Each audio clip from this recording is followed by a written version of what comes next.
오늘은 마귀의 고발 앞에서라는 제목으로 함께 말씀을 나누도록 하겠습니다. 옆에 계신 분들과 함께 인사해 볼까요? 잘 오셨습니다. 잘 오셨습니다. 한 번 더 인사해 보겠습니다. 전신갑주를 입읍시다. 감사합니다. 우리는 전신갑주 시리즈를 보고 있습니다. 제가 여러분과 함께 말씀을 나눌 수 있는 기회가 있을 때마다 하나하나씩 보고 있습니다. 오늘은 그 세 번째 시간으로 의의 호심경에 관해 나누려고 합니다. 그렇다면 첫 번째 시간 설교의 제목이 혹시 기억나십니까? 기억이 나면은 좀 준비하는 사람 입장이 민망합니다. 승리를 준비하는 성도였습니다. 승리를 준비하는 성도. 성도에게는 영적 싸움이 있는데 우리가 대적해야 되는 존재는 우리 옆 사람이 아니라 남의 편이 아니라 마귀다.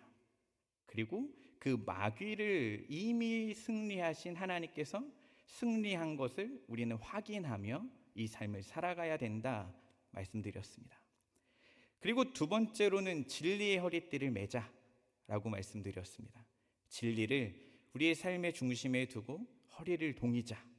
그래서 말씀에 굳게 서자라는 말씀을 드렸습니다. 오늘은 세 번째 시간으로 의의 호심경에 관련된 이야기를 세 가지로 나누어서 함께 보려고 합니다. 한번 따라해 주시겠습니까? 호심경으로 지켜야 할 마음. 호심경이 지키는 것이 있는데 그것은 마음이라는 겁니다. 바울은 이 전신갑주를 설명하면서 전쟁터에 있는 군인을 상상하게 만들어줍니다. 그리고 그 전쟁터에 있는 군인이 어떻게 갑주를 입고 갑옷을 입고 있는지 설명해 주고 있습니다. 우리도 전쟁터에 군인이 있으면 어떻게 있는지를 생각하면서 오늘의 말씀을 함께 봤으면 좋겠습니다. 로마 병사의 호심경은 가슴과 그리고 심장을 보호하는 장비였습니다. 위에 보여주시는 사진들처럼 2016년에 나온 부활이라는 영화에서 나온 장면에 이렇게 가죽을 덧대어서 만든 호심경이 있기도 하고, 그리고 청동과 철 같은 것들로 만들어진 호심경, 그러니까 이 가슴막이라고 말하기도 하며 흉패라고 말하기도 하는 이것을 말합니다. 그렇다면 우리 성경에서 말하는 호심경, 혹시 한자의 뜻을 알고 계신 분 계십니까? 이럴 땐 알아도 모른다고 하시면 됩니다.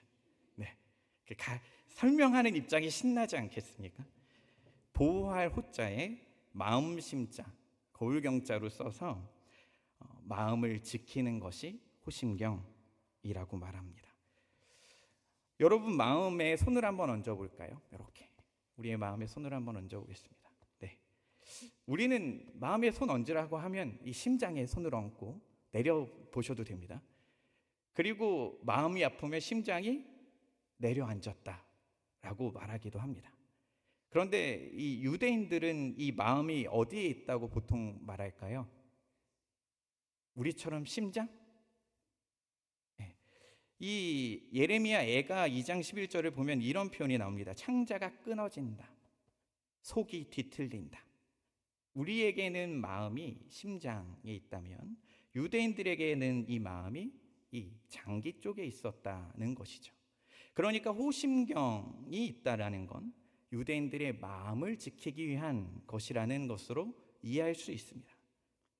바울이 마음을 지키는 것에 주목한 이유는 무엇일까 생각해 보면 영적 전쟁, 그러니까 전쟁터에 서 있는 군인을 대상으로 설명하면서 우리가 살아가고 있는 성도가 사는 삶이 영적인 전쟁이라고 말하고 있는데, 이 영적인 전쟁에서 성도가 제일 흔들리는 것, 그것은 마음이란 얘기를 하는 겁니다. 근육이 모자라서 혹은 키가 작아서 기술이 없어서가 아니라 마음이 흔들리면 이 전쟁을 할 수 없다는 것이죠. 짧게 이 마귀가 우리의 마음을 어떻게 공격하는지 네 가지로 설명을 드려보려고 합니다. 첫 번째는 마귀는 정죄와 죄책감으로 마음을 흔듭니다. 이 죄책감을 우리에게 주어서 흔들게 만드는 것이죠. 우리 요한계시록 말씀 한번 읽어볼까요? 시작. 우리 형제들을 참소하던 자, 곧 우리 하나님 앞에서 밤낮 참소하던 자가 쫓겨났고. 마귀는 우리를 참소합니다. 참소라는 건 헐뜯고 고발하고 비방한다는 겁니다. 너 그 죄 아직도 못 끊고 있지 않냐? 야, 너 그 잘못된 거 아니냐? 밤과 낮으로 우리를 헛들고 고발합니다. 그 상태로 예배 드려도 되겠냐? 마귀는 계속 고발하고 비방하고 헐뜯습니다. 그리고 결국 우리가 죄책감에 빠져 흔들리게 만드는 것이 이 마귀의 전략이라는 겁니다. 그리고 두 번째, 마귀의 전략은 무엇이냐면 마귀는 자기의 혐오와 수치심으로 흔들려고 합니다. 이 수치심을 건든다는 것이죠. 창세기 3장 7절의 말씀 함께 읽겠습니다. 시작. 이르되 내가 동산에서 하나님의 소리를 듣고 내가 벗었으므로 두려워하여 숨었나이다. 숨게 만드는 것이죠. 수치심을 경험하게 해서. 마귀는 우리가 넘어졌을 때 수치를 느끼게 합니다. 나는 쓰레기야. 나는 더러워. 나는 신앙생활을 할 수가 없어. 나는 아무것도 아니야. 하나님이 날 사랑하실까? 이 공격은 하나님이 아니라 나를 바라보게 합니다. 수치심은 하나님을 보고 살아야 하는 성도에게 나를 바라보고 살게 하는 겁니다. 죄를 회개하지 못하게 만들고 스스로 포기하게 만듭니다. 그리고 세 번째, 마귀가 우리를 공격하는, 이 마음을 공격하는 것은 또한 무엇이냐면 마귀는 하나님의 사랑과 선하심을 의심하게 만듭니다. 의심하게 만듭니다. 의심하기 시작하면은 심각한 문제가 도래하기 시작합니다. 창세기 3장 1절 하반절 함께 읽겠습니다. 시작. 뱀이 여자에게 물어 이르되 하나님이 참으로 너희에게 동산 모든 나무의 열매를 먹지 말라 하시더냐. 마귀는 하나님의 말씀을 살짝 비틀어서 공격합니다. 저는 이런 표현을 썼습니다. 물음표로 계속 질문합니다. 그리고 느낌표로 확증시켜 줍니다. 그거 하나님의 뜻 아니라고. 정말 하나님이 널 사랑하는 것 같냐? 정말 하나님이 널 사랑하는 것 같냐? 제가 중고등부 사역을 하면서 아이들에게 이런 질문을 한 적이 있습니다. 정말 믿냐? 여러분도 한번 집에 가서 한번 해보시길 바랍니다. 자녀에게 정말 믿냐? 10번 물어보면 자녀가 갸우뚱하기 시작합니다. 진짜 내가 믿나? 물음표의 힘입니다. 물음표를 계속 던지면 아닌 것 같은데로 이 결론을 맺게 됩니다.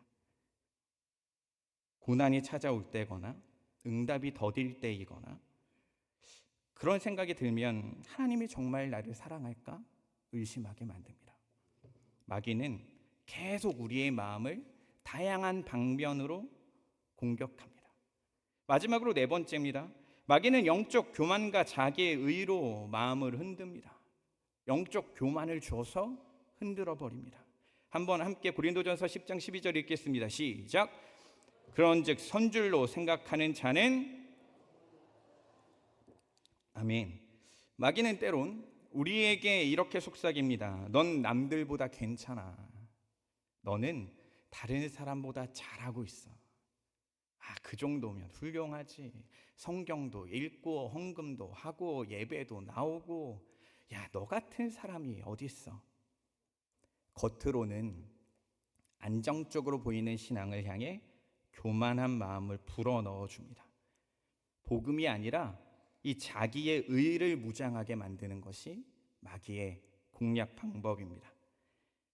정리해보면 짧게 네 가지입니다. 마귀는 정죄와 죄책감으로 마음을 흔들고, 마귀는 자기 혐오와 수치심으로 흔들고, 마귀는 하나님의 사랑과 선하심을 의심하게 만들고, 마귀는 영적 교만과 자기의 의로 마음을 흔들어 버립니다.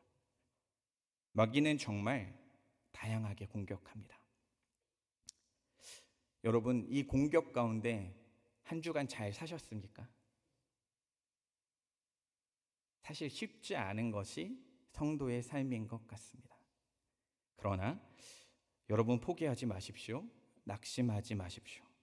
우리를 위해 죽으시고 우리의 모든 죄를 해결하신 예수님이 계시기에 우리에겐 소망이 있습니다.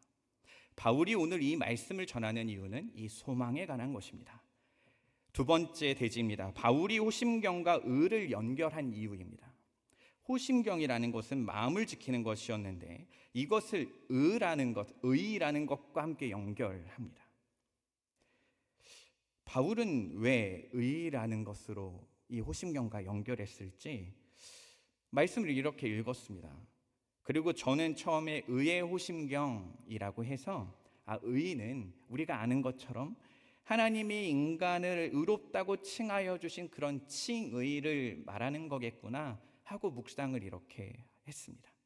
그런데 다른 번역본들을 보기 시작하니까 표준세 번역이나 공동 번역에서 뭐라고 말하냐면 의가 아니라 정의라고 말합니다. 의는 하나님 편에 속한 것 같은 느낌의 언어이고 정의는 약간 인간에게도 있는 것 같은 그런 단어 아닙니까? 그래서 원어를 살펴봤습니다. 이 원어가 신약에 92번 나오는 단어인데 정의로도 쓰이고 의로도 쓰입니다.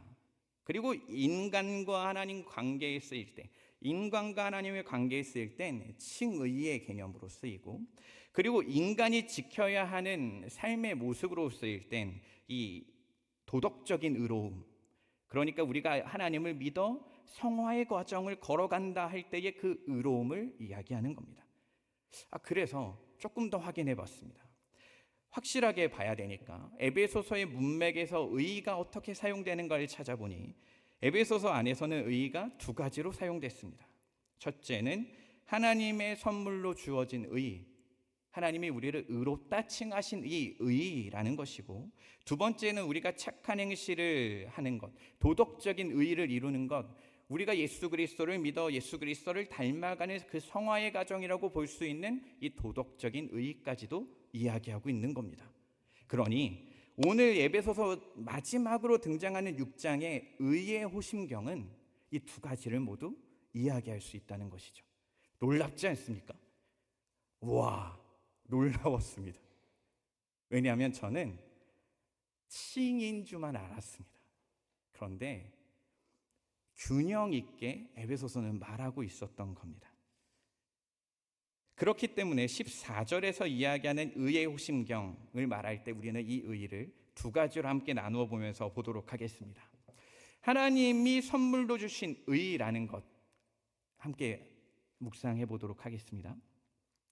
의는 본질적으로 하나님의 성품입니다. 한번 따라해 보시겠습니까? 의는 본질적으로 손을 올리면서 하나님의 성품입니다. 감사합니다. 그분의 완전한 기준에 일치하는 상태를 의라고 말할 수 있습니다. 그래서 우리는 의로울 수 있을까요? 없을까요? 없습니다. 그래서 로마서 3장은 말합니다. 의인은 없나니 하나도 없다. 한 개도 없다. 이거 있을 수가 없다. 라고 말합니다. 모든 인간은 타락해서 본성상 죄인이고 스스로 의로울 수 없다는 얘기를 합니다. 그렇다면 이 죄인된 우리들은 어떻게 되는 걸까? 이 상태로는 그냥 영원한 지옥 불길에서 그냥 힘들게 살아가야 되는 것 아닙니까? 의의가 하나도 없고 하나님과 단절된 상태이니 우리가 살아갈 방법이 없습니다. 그런데 우리에게 복된 소식, 우리에게 복음, 굿뉴스가 있습니다. 예수님이 십자가에서 죽으심으로 우리의 죄의 값을 대신 지불하셨다는 겁니다. 아멘이시죠? 그리고 거기서 멈추지 않고 우리를 의롭다라고 칭해 주셨습니다.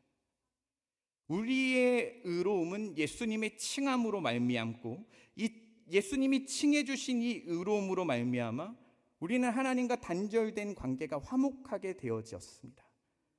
우리는 더럽고 찢어진 죄의 옷을 입고 있었다면 예수님이 우리의 더러운 옷을 잡아당겨서 벗겨가지고 예수 그리스도의 완전한 옷으로 우리를 입혀주셨다는 겁니다. 하나님은 우리를 더 이상 죄인으로 보지 않고 그리스도의 의로 옷 입은 자, 하나님의 자녀로 말씀해 주고 계십니다. 바울이 말한 의는 내 것이 아니라 예수 그리스도의 것, 그것이라는 것이죠. 우리 두 구절의 말씀 한번 함께 이어서 읽어볼 것인데요, 믿음으로 아멘 하는 마음으로 함께 읽어보도록 하겠습니다. 시작. 그러므로 사람이 의롭다 하심을 얻는 것은 율법의 행위에 있지 않고 믿음으로 되는 줄 우리가 인정하노라. 하나님이 죄를 알지도 못하신 이를 우리를 대신하여 죄로 삼으신 것은 우리로 하여금 그 안에서 하나님의 의가 되게 하려 하심이라. 아멘. 아멘, 아멘, 아멘입니다. 하나님의 놀라운 사랑으로 정말로 위대한 교환이 일어나는 겁니다. 우리가 예수님 앞에서 죄를 가지고 우리가 죽었다고 생각해 볼까요? 우리가 죽어서 이 죄인의 옷을 입고 이 천국으로 나아갑니다.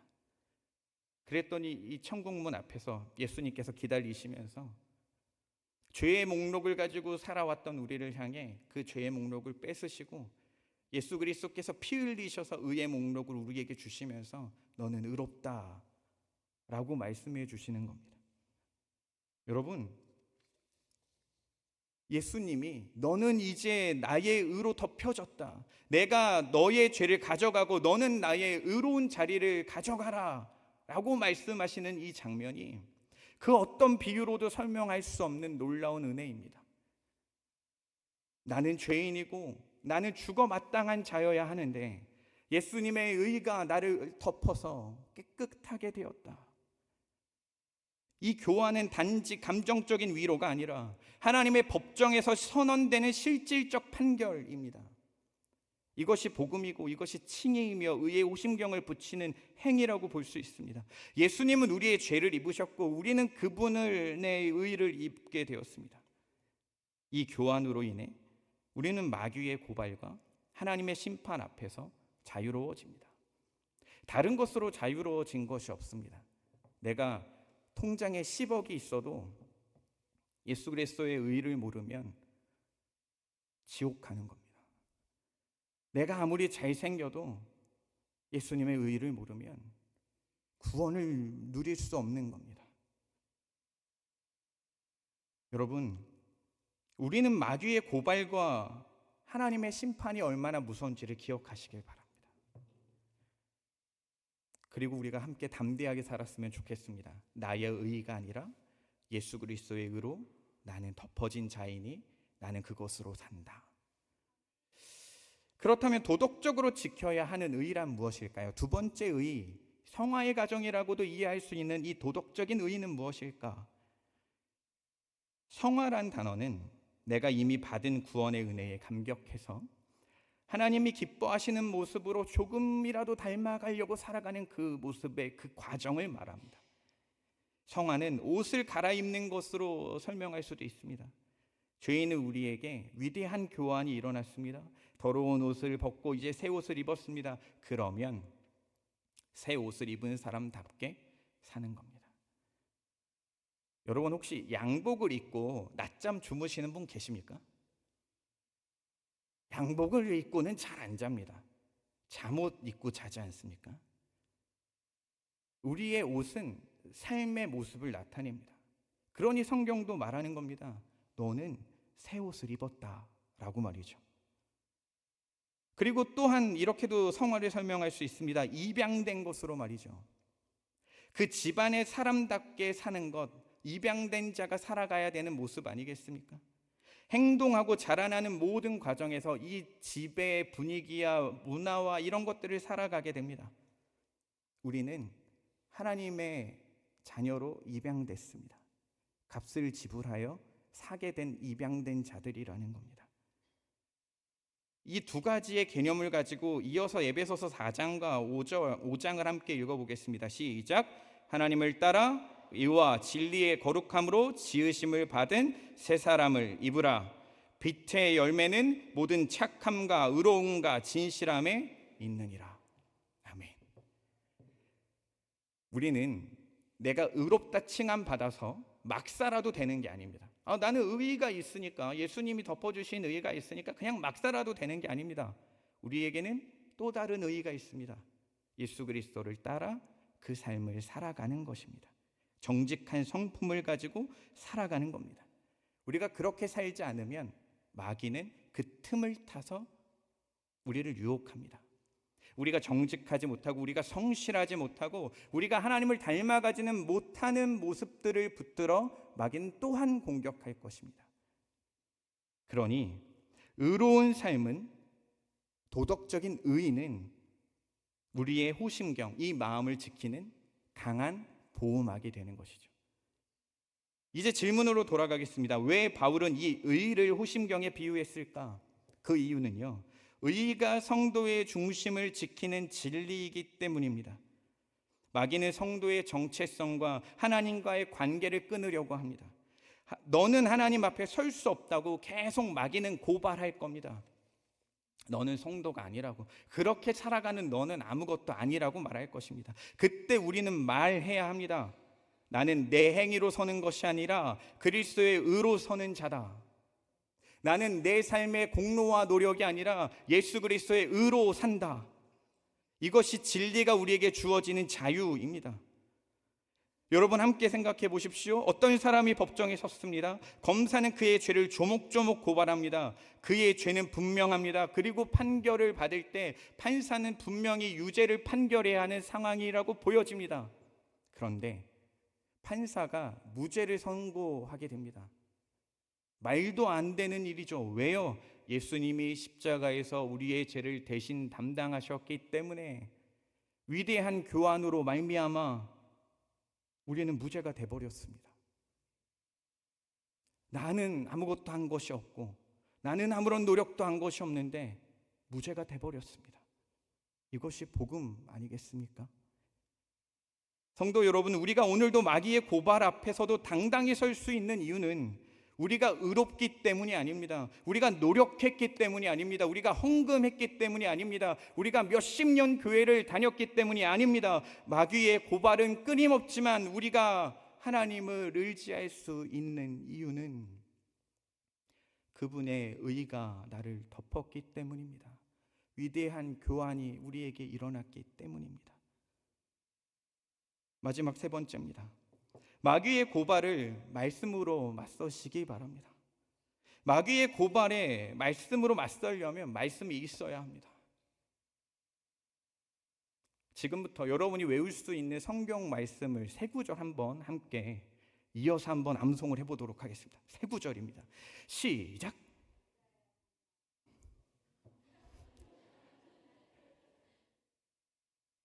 지금 저희 교회가 많이 바뀌고 있는 겁니다. 옛날에는 시작해도 아무 말 안 했는데 이제는 말하기 시작하지 않습니까? 곰곰이 생각해 보십시오. 마귀의 고발이 우리의 마음에 탕 부딪히는 순간, 마귀의 고발을 방어할 수 있는 말씀이 방어막이 이렇게 세워져야 되는데 이거는 없고 폭삭수가 수다에 관식이만 있고 내가 좋아하는 막 그런 연예인들만 남아 있으면 이게 마귀는 너무 신나지 않겠습니까? 마귀는 공격할 만한 이유가 없을 수도 있습니다. 마귀가 공격할 만한 대상이 좀 돼야 되지 않겠습니까? 로마서 8장 1절 함께 읽어보겠습니다. 시작. 그러므로 이제 그리스도 예수 안에 있는 자에게는 결코 정죄함이 없나니. 아멘. 여러분 너무 짧지 않습니까? 이 말씀이라도 우리가 함께 암송했으면 좋겠습니다. 이미 암송했을 것이라고 생각합니다. 예수 안에 있는 자에게는 결코 정죄가 없다. 나의 노력이 아니라 예수 그리스도의 십자가의 피로 온전하게 채워진 나는 마귀의 그 어떤 고발도 통할 수 없다라고 말합니다. 저는 앞에서 마귀가 흔드는 네 가지의 방법을 말씀드렸습니다. 첫 번째는 이것이었죠. 죄책감을 줘서 마음을 흔든다. 여러분 그러나 복음으로 대응하십시오. 나는 죄인이지만 그리스도의 의로 의롭다 하심을 받은 자입니다. 마귀의 고발은 끝이 없지만 하나님의 칭의는 단 한 번의 선언으로 영원합니다. 마귀의 고발에 무너지지 마십시오. 두 번째로 마귀는 이렇게 우리를 유혹한다 말씀드렸습니다. 마귀는 자기의 혐오와 수치심으로 우리를 흔듭니다. 수치심을 주지요. 나에 집중하게 만듭니다. 그러나 복음으로 대응하십시오. 예수님은 우리의 수치를 덮기 위해 옷벗김까지 당하셨습니다. 조롱을 당하셨습니다. 나는 죄인이었지만 이제는 의의 옷을 입게 되었습니다. 나의 노력이 아니라 그분의 은혜로 말이죠. 세 번째, 마귀는 하나님의 사랑과 선하심을 의심하게 만듭니다. 우리가 계속 의심하게 만듭니다. 그러나 복음으로 대응하십시오. 십자가는 하나님의 사랑이 멈추지 않았다는 증거입니다. 하나님은 나의 고난 한가운데서도 여전히 나를 위해 싸우는 분입니다. 십자가만 생각해도 우리에게는 버틸 수 있는 힘이 되어야 합니다. 마지막으로 마귀는 영적 교만과 자기의 의로 마음을 흔듭니다. 교만하게 만들죠. 그러나 복음으로 대응하십시오. 나는 오늘도 나의 행위로 서는 것이 아니라 예수 그리스도의 의로 서는 자라고, 나의 존재의 가치가 무엇이냐면 예수님의 의라고, 나의 노력과 수고가 아니라 예수님이 나의 정체성이고 예수님이 나의 존재의 이유라고 우리가 복음으로 대응할 수 있었으면 좋겠습니다. 누군가는 내가 괜찮은 사람이기 때문에, 누군가는 난 정말 열심히 하기 때문에 괜찮다고 생각할 수 있습니다. 그러나 복음으로 대응하십시오. 성경은 우리에게 말합니다. 나는 죽고 예수로 살아야 한다고.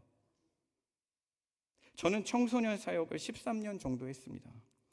14년 동안 아이들이 제일 많이 고민하는 기도 제목이 어떤 건지 아십니까? 하나님을 잘 믿으려고 노력하는 아이들일수록 이 질문을 꼭 합니다.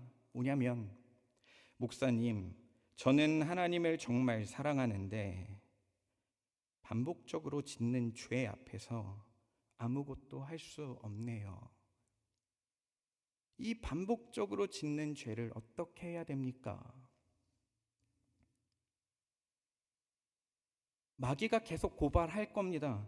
넌 아직도 죄를 안 끊었다고, 하나님은 너를 사랑하지 않는다고, 너는 가짜라고, 너는 진짜 회개하지 않았다고, 너에게 구원은 아무것도 없다고, 너가 무슨 염치가 있어서 교회를 다니냐고. 마귀는요, 죄를 지은 사실보다 그 죄로부터 도망치게 만듭니다. 여러분 기억하십시오. 여러분이 경험하는 수치, 여러분이 경험하는 죄책감, 여러분이 경험하는 교만은 모두 여러분이 하나님과 멀어지게 만드는 것입니다. 예수 그리스도의 복음은 그렇지 않다고 말합니다. 죄를 짓더라도 다시 주님 앞에 서라고 이야기합니다. 요한복음 8장 11절은 우리에게 이야기해 줍니다. 대답하되 주여 없나이다. 예수께서 이르시되 나도 너를 정죄하지 아니하노니 가서 다시는 죄를 범하지 말라. 아멘. 죄를 계속 지어도 된다고 말씀하는 것이 아닙니다. 예수님께서는 가늠하다 현장에서 잡힌 여인을 향하여 말씀합니다.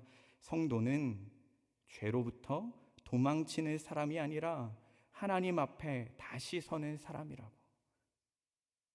그래서 의의 호심경을 입는 것이 우리에게 소망이라고 오늘의 본문은 말합니다. 여러분은 언제 제일 정죄감을 느껴지십니까? 여러분은 언제 제일 많은 죄책감이 느껴지십니까? 학생들을 키우고 있는 부모님들과 이야기할 때 이 이야기를 참 많이 듣습니다. 주일 아침 예배를 가야 되는데 이놈의 자식이 안 일어납니다. 깨우고 깨워도 안 일어나서 소리도 지르고 찬양도 부르고 이불을 벗기면서 개미에게서 부지런함을 배우라고도 해도 안 일어납니다. 화를 내다 결국 폭발하고 교회를 왔는데 5분 10분 늦었습니다. 그리고 자리에 앉아 기도합니다. 아휴, 하나님, 내가 예배 드려도 됩니까? 이 자식놈을 어떻게 합니까? 마귀는 교묘하게 우리의 마음을 무너뜨려서 입을 닫게 하고 기도를 멈추게 합니다.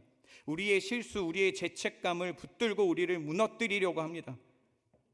그럴 때 여러분 다시 기억하십시오. 여러분은 예수님의 의로 덧입은 자입니다. 여러분의 노력과 수고가 아닌 예수님의 한없는 은혜로 덧입은 자입니다. 여러분은 정죄받을 자가 아니라 용서받은 자입니다. 여러분은 자격이 아니라 은혜로 사는 자입니다. 바울은 마귀의 고발이 성도의 마음을 흔든다는 것을 알았기에 가장 중요한 장비 호심경을 이야기하면서 우리에게 말해주고 있습니다. 제발 지키라고, 의의 홍심경을 붙이라고, 어떠한 마귀의 고발에도 흔들리지 말고 이 신앙을 붙들고 살라고 말합니다. 말씀을 마무리하겠습니다. 첫 번째, 마음을 호심경으로 지켜야 합니다. 호심경은 군인의 상반신에 있는 장기를 지키는 무장이고요, 성도의 마음을 상징합니다. 마귀는 정죄, 수치, 의심, 교만으로 마음을 흔들어 무너뜨리려 합니다. 그러므로 우리는 복음의 진리로 마음을 지키고 중심에 의를 덮어야 합니다. 두 번째는 바울이 호심경과 의를 연결한 이유입니다. 이 의는 두 가지입니다. 첫 번째는 예수님께서 우리를 의롭다 칭하여 주신 칭의이며, 두 번째는 우리가 예수 그리스도를 닮아 거룩하고 정직한 삶을 살아가는 이 도덕적인 의의입니다. 이 의가 우리의 중심에 있을 때 마귀의 고발을 이길 수 있게 됩니다. 세 번째, 마귀의 고발을 말씀으로 맞서십시오. 여러분에게 붙들린 복음이 무엇인지, 여러분이 마귀의 공격 앞에 꺼내들을 수도 있는 말씀의 카드가 몇 개가 있는지 돌이켜 보십시오. 다 모르겠으면 이 문장이라도 기억해 주십시오. 나는 예수의 의로 살았다. 마지막 예화를 말씀드리려고 합니다. 우리나라는요, 아직 살아있는 사형수가 59명 정도 있다고 말합니다. 그렇다면 그들이 사형을 선고받는 날은 어떤 순서가 있냐면, 정부에서부터 쭉 연결이 돼서 죄수들의 사형 선고는 오전 시간 이루어진다고 합니다. 죄송하지만 여러분이 스스로 사형수라고 한번 생각해 보십시오. 죄에 묶여 죽을 수밖에 없는 사형수, 언제 죽을지 모르는 사형수로 감옥에 갇힌 지도 한 10년 됐습니다. 동일한 아침이 됐습니다. 그런데 갑자기 교도관이 찾아와서 이 번호를 부릅니다. 9781번, 9781번 나와.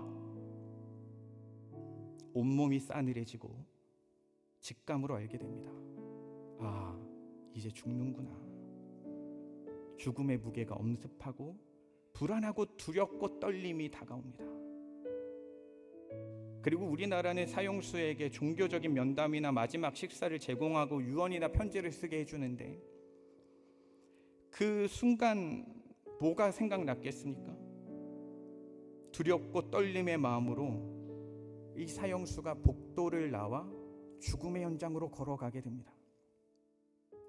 여러분, 마귀의 정죄와 고발이 뭐냐면 이 교도관의 부름과 같습니다. 마귀의 고발은 사형수를 떨게 하는 교도관의 목소리와 같습니다. 그러나 여러분은 존재가 바뀌었습니다. 그러나 여러분은 정체성이 바뀌었습니다. 여러분이 지금 감옥에 있는 것처럼 느끼지 마십시오. 여러분은 하나님의 자녀요, 하나님의 뜻대로 살아갈 수 있는 의인입니다. 우리는 예수의 의를 덮었기 때문에, 우리의 죄를 대신 짊어지신 예수님 덕분에 우리는 더 이상 죄수번호로 불리지 않아도 되게 되었습니다. 그러나 마귀는 계속 죄수번호로 물을 겁니다. 9781번, 이 죄인아, 이 죄인아, 이 죄인아. 여러분, 흔들리지 마십시오. 너는 내 피로 의로워졌다고 예수님이 말씀하십니다. 여러분, 흔들리지 마십시오. 우리에겐 위대한 교환이 있었습니다. 여러분, 흔들리지 마십시오. 복음으로 대응하십시오. 너는 죄인이었으나 지금은 의로운 자라고 말씀하신 예수님의 사랑을 기억하십시오. 위대한 교환이 이루어진 우리는 이미 예수의 이로 덮어진 자입니다. 우리 마지막으로 이 문장을 한 마음으로 읽으면서 말씀을 마치도록 하겠습니다. 함께 읽겠습니다. 시작. 마귀의 고발 앞에 복음으로 대응하자. 나에겐 위대한 교환이 일어났다. 나는 예수의 의로 산다. 아멘. 기도하겠습니다. 사랑의 하나님, 의롭지 못한 우리들의 삶을 주님께 고백합니다. 어찌 살아야 되겠습니까? 수치와 교만과 낙담과 낙심이 우리를 에워싸는 이 순간, 하나님, 우리가 붙들 수 있는 말씀을 주셔서 감사합니다. 우리의 마음에 의의 호심경을 붙입니다. 우리 가운데 주님만을 의지하며 나아가길 원합니다. 주여, 기도의 가운데 함께 하시고 주님의 놀라운 은혜를 우리를 붙들어 주옵소서. 그리스도이신 예수님의 이름으로 기도합니다. 아멘.